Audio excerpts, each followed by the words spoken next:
Hello all and welcome to another Never Have I Ever video, a series in which I take a game that I've never played, give it a try for the very first time and basically give you a first thoughts review of it.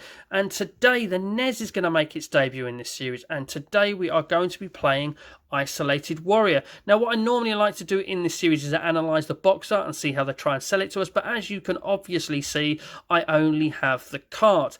Basically I went for this game and I bought it at a recent London gaming market because I'd seen a very small clip of gameplay on a YouTube channel and I thought I really want to give that a go. That looks like a lot of fun. It basically is an isometric shooter.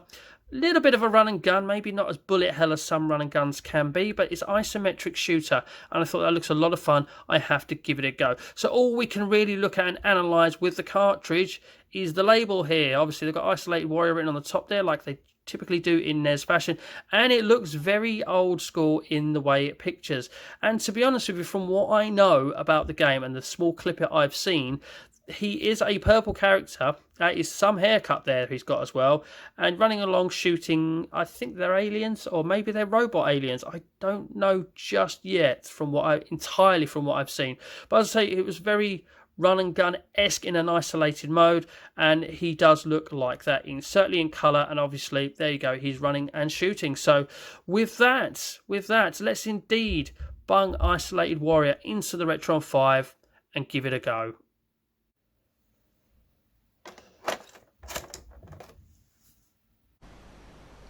Okay, so Isolated Warrior on the NES for the very first time. We've got a little bit of an intro. I do appreciate an intro on an 8-bit game.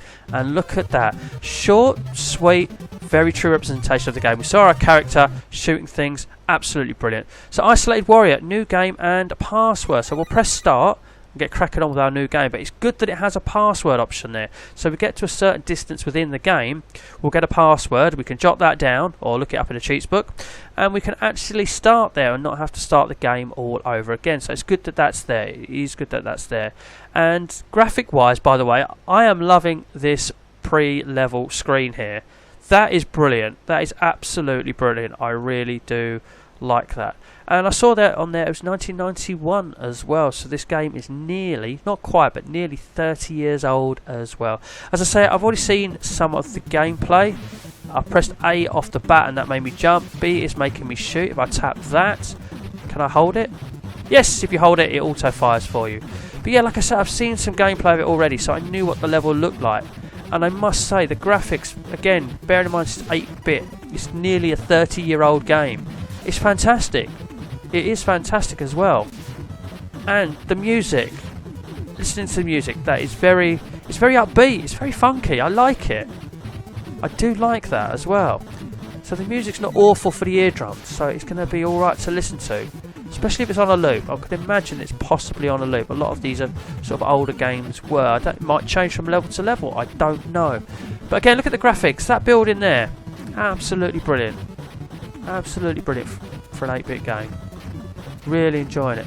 And as I say, one thing I have noticed by playing it already, as it is an isometric shooter, it is very run and gun, but I've noticed that the screen is moving with me. As a power up, the screen is moving with me. I'm not making the screen move.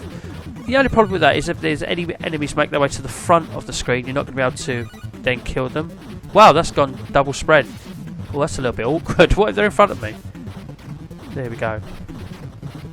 So yeah, if any enemies make the top of the screen, then I'm not going to be able to get in front of them. Can we shoot in the air? Yes, we can. Because these guys seemingly are not on the ground. I can see their shadows cast on the floor. I can't think of any other game to compare this to. Oh, boss time. We'll get back to that in a minute. See, this is a bit... Can we use that bomb thing when we jump? There we go. I've noticed to throw bombs you have to double tap. If you just press it once, you just jump. But double tap and you'll throw more. Oh, I was going to say, these bullets are easy to dodge, and then he throws some green spirally thing out. Throw like, oh, I've run out of these, so they're not forever. I don't know where that is. Oh, doing alright so far. Have we lost a life yet? Not quite sure. Oh dear, I might be talking that in at this rate. Go on. Again, graphics, look at that boss. Looks good. There, we've beaten him, we've got a B. But yeah, what I was saying, I cannot think of anything else that I can actually compare this to. I'm struggling to think of any shooters that aren't side-scrolling, top-down, or even top-down and twin-stick. A lot of the top-down ones are. Smash TV, that wasn't really isometric. Oh, hey, we've upgraded. We've got one that goes forward as well. That is very helpful. That's very helpful indeed. We're doing. Oh, it's just about to say we're doing all right, and then we'll get hit. Oh, we've got a shield. That is very, very helpful indeed. But yeah, to have this sort of isometric shooter with a automatic scrolling screen, I really cannot think of any other game like it. If you can, please comment below. Comment below. I'd be very interested. But this level's going on. This level's going on. So this game is having depth. But it's fun, so it's not an issue that it's going on. I almost sounded like that was a problem, but it's not.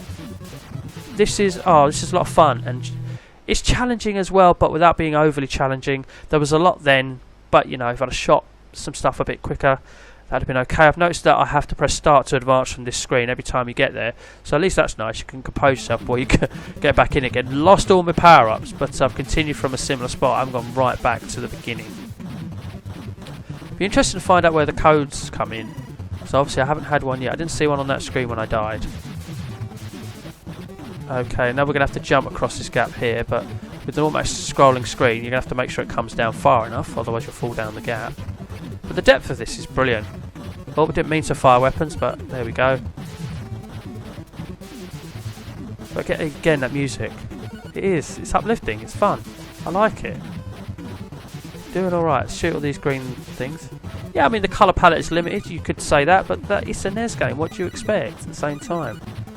But gameplay is king, and this is fun. And we've got our twin thing back again. This is fun. I'm enjoying this. This is joining my recommended list. Oh, we come across another boss, and it finished us off. So there we go. Player 00. So that is obviously letting us know how many lives we've got left, and this is the last hurrah. So where are we going to start? Not quite back at the boss. Been hit already. That's not a good start, because we're not going to be able to get past him if we keep getting hit before we get there. Oh, we're taking another hit as well. I didn't kind of notice that. But here we go. Okay, time to jump across the gap. Oh, threw a bomb. Didn't mean to, but at least it connected, I suppose. Oh, got a little gem there. It'd be nice to get some our life bar back. Oh, we've lost. We didn't even make the boss that time. And we're on the game over screen, so we've got the option to continue or end, but I didn't get to anywhere where there was a password, so I'm wondering if I hit continue, will I continue from where I was, or will it put me back to the beginning of the level? If it's got a password system, I would imagine if you reach anywhere with a password and press start on that continue, then you will start from there. I'm hopeful I might start from where I was from, but I'm not holding out because, as I say, I haven't seen a password yet. So let's press continue and see where we start from, and we are indeed back right at the beginning. But, you know, we got to that boss, and with a little bit more practice on this game, I'm quite confident I can get past that.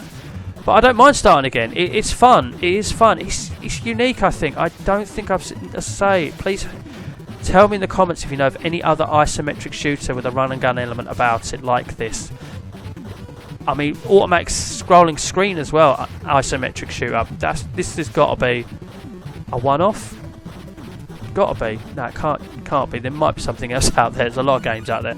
So if you know of anything that's run and gun isometric, anything that's got the auto scrolling screen to go with it as well. But this is a lot of fun. If you've got a NES, then I would this is going to my recommended list. It is going to my recommended list. I paid, I think, £6 for this back at the London gaming market. It's around about that figure, £5 to £10 at the moment in the current value of the market. So if you see it, I would suggest picking it up if you've got means to play it. A lot of fun, so much fun that I am probably going to continue on with this for quite a while. But for now, in this video, I think my first thoughts review has really been explained and come through enough. So with that, I'm just going to thank everybody for watching, and then finally, as always, especially please do take care.